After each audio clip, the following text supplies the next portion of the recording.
Hi everyone, it's Debbie. Welcome to my channel, or welcome back. Today I'm going to show you exactly how I list wedding dresses from thrift stores to sell on eBay and Poshmark. My daughter Sydney, who's currently in college, found these two absolutely beautiful wedding dresses at Goodwill for $15.99, and one of them actually had a veil also. I'll show you that in a minute. We have a deal that if she goes thrifting and finds something really great and gives it to me, I'll list it for her and she can have the profits to help her with expenses while she's away at college. And she has done so well finding good items. I've told her, don't just pick up something that's going to sell for $10. Like, find great items. And if you've seen my What Sold videos, I've shared several of them in the past. She's doing a great job. And wedding dresses are something that sell for a lot. People are scared of listing them sometimes, and they do take a little more time. Maybe I'll spend an hour on a wedding dress. However, the return is usually like $150 or $200. So I think that is well worth my time. If it does take a little bit extra, you're still making a great amount per hour listing wedding dresses. I've had success on eBay and Poshmark, and knock on wood, I've never had a return on a wedding dress. And I would estimate over the 21 years of reselling, I've sold well over 100 wedding dresses, and I've never had one go unsold. So I think they are a great item to sell. Both of these dresses had stains, which I don't fear stains. I think it's very typical when you pick up a pre-owned wedding dress for it to have stains. Usually it's on the hem of the dress from dragging on the ground. Sometimes they'll have like stuff spilt on the front, and often the insides have a little bit of like self-tanner residue. These did have some stains. This one had some pretty significant stains, but most of them came out.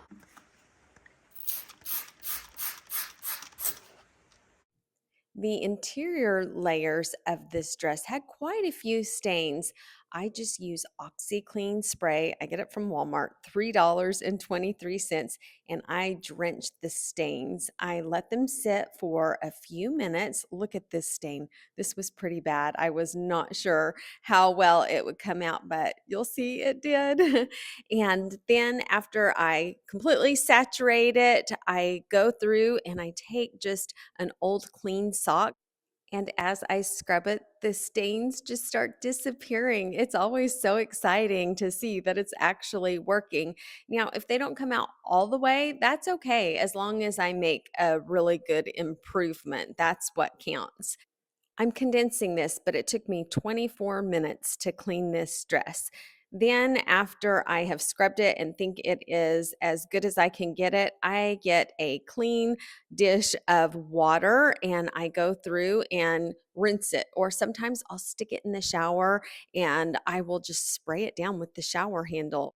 Then I find somewhere to let it hang to dry, and then I will wait until the next day to go ahead and photograph it and list it. This is the other wedding dress. It only had one small stain on the front, sprayed it with OxyClean, rinsed it off. It came out perfectly. It had a little bit of interior staining, but it wasn't enough to really spend a lot of time cleaning it. I thought it was fine as is.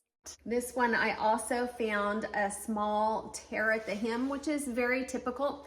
Just disclose it. I think that's the most important thing, is just really inspect it. And if you find a flaw, just put that in the listing. This is the veil that Sydney picked up. It went with one of the dresses.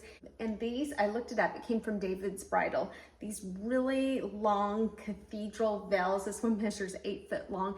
They're like $200 to $350 at David's Bridal. So it is a deal when you can get one on a sale. This one has a rip right here. So I just noted it, showed pictures, and maybe someone could like put a couple little stitches in it, but really there's so much fabric that you can't see it very well. And so I just state that in the listing. So don't let flaws keep you from listing wedding dresses.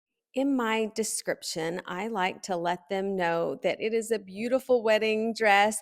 It has minor signs of wear, which is typical of wedding dresses. Then I list all the flaws that this dress has, and then I end with letting them know that it's priced accordingly as a way to remind them that they are getting a really good deal because of these flaws. This dress had very little to disclose. I let them know that it was in excellent condition with light signs of wear consistent with a previously worn wedding dress. Next, photography. Usually I try to find a well-lit room. I will come in here because there's a lot of natural lighting, and I have a mannequin. I'll just put it in the middle, or I'll put it right here and just photograph it on the mannequin. Try to get the entire front, all of the sides, the back, get some close-up pictures, get pictures of the interior. If you have any flaws, take pictures of that. Get some close-up pictures or anything special. Sometimes I'll put a video clip in also if I want to be sure to highlight something. Sometimes things don't always fit on the mannequin. My mannequin is a size 6. One of the dresses that Sydney picked up had no size in it, still listed without a size. I just put all the measurements, but it would almost fit on the mannequin, but it was just pulling it a little bit and I didn't want to force it. So I just took it in my bedroom and hung it over one of the doorways and just took pictures of it like that. If you can find a stock photo, sometimes I put those in. I know that's kind of controversial whether to use a stock photo or not. Another option is to look at the tag and see if there's a style number. Try to look that up and find that exact dress. You can always refer the potential buyers to go to the actual website and look at the dress. Or what I did was I took pictures and then I went to ChatGPT and I asked it to put it on an AI model. If I do that, I'm sure to disclose that in the listing and put a line in there that says something like the first 2 pictures are on an AI model to show fit and styling. All of the other pictures are of the actual item that you will receive. So that is another option that you could use. I didn't have a mannequin for many years and there was no AI when I started reselling, and I would just hang them in my doorway and they always sold just like that. So you don't even have to do any of that. Okay, so now when you ship it, you want to make sure that you protect it and it arrives safely to the buyer. So I normally leave these hanging. I like to put some type of protective plastic over it. I've done several different things. I've asked my dry cleaners if I can have extra plastic, use that, that's free. Or these I purchased on Amazon. They're really long dress covers. I'll link them in my description box below. Or third, I have actually purchased on Amazon wedding dress covers. I think those are closer to $6 or $7 each, but these I keep in stock. So I just have my dress on the hanger. There's a little hole in the top.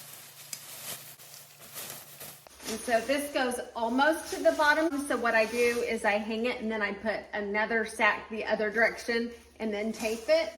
Okay, so here they are about to go in the closet. I put the veil in a little plastic bag and taped it to the dress so that I'm sure to ship it when I sell the dress. They're all packaged, and then I put just a piece of tape to secure it. So each of them has a piece of plastic over the top and one over the bottom. So they will stay safe until they sell. Then when someone purchases it, I just take it, fold it over, sure to have a box on hand, stick it in my box, and it's ready to go. A very important rule that I have for myself is do not list something unless I'm ready to ship it. Make sure I have all the materials. So I have the plastic to cover the dress, and then I want to make sure that I have a box that it will fit in. So when I am listing, I find that box that I want to send it in. I take the measurements of the box and put them in my listing so I'm sure to charge the correct amount. So I will take the item all packaged in the box. My scale only goes up to 5 pounds. Sometimes they're over 5 pounds.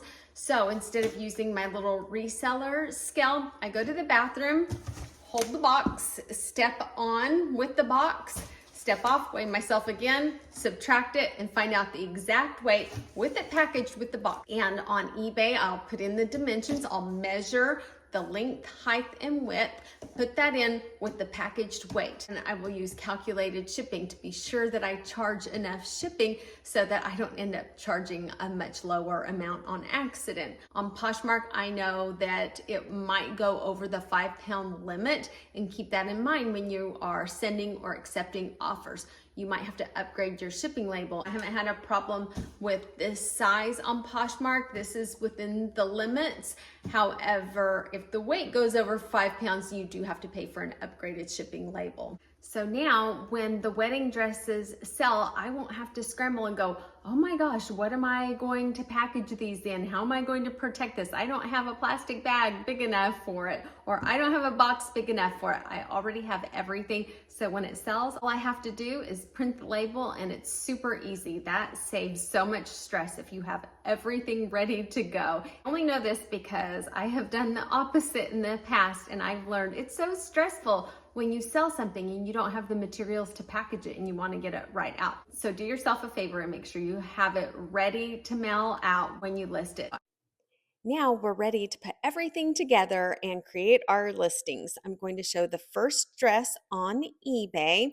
I'm going to scroll through. I'm not going to read every word, but feel free to pause the video if you want to look at any area more closely. When I'm listing a wedding dress or any other item, I try to think like a buyer. If I were buying a wedding dress, what would I search for? And I use that to try to guide my title. When I'm writing the description, I try to think of any questions that the buyer might have. I use calculated shipping, putting in the exact weight and dimensions. I offer 2 different services so the buyer can pick which service is best for them. I offer 1 business day shipping and free returns, and I do promote my listings. I promoted this one at 6.2%. Let's look at my Poshmark listing for the other dress. On Poshmark, it does not allow as many photos, so I really have to focus on which ones I think are the most important. I fill in all of my item specifics. I am sure to add style tags in the description. Again, what do I think the buyer would want to know? And I try to answer any question that the buyer might have. I will be so excited when these sell, and I will be sure and put them in my what sold videos and let you know how much they sold for gross earnings and profit, how much money Sydney makes profit on each of these. So if you enjoyed this video and wouldn't mind giving me a thumbs up, I would appreciate it so much. And if you want to watch a video, a Goodwill bins haul, where I went to the bins with my mom and my other daughter, Morgan, and Morgan found this beautiful wedding dress that was so dirty. And I really go through in a lot more in detail than this video, and it turned out so beautiful. And I think the profit on that one was like $159. Plus, there was a long line strapless bra inside, and it was so dirty. It had self-tanner all over it, and it was sewn in. So I cut it out, cleaned it, and that sold right away and made a profit too. So if you're interested in that video, click here. Thank you so much for watching, and everybody have a great day. Bye.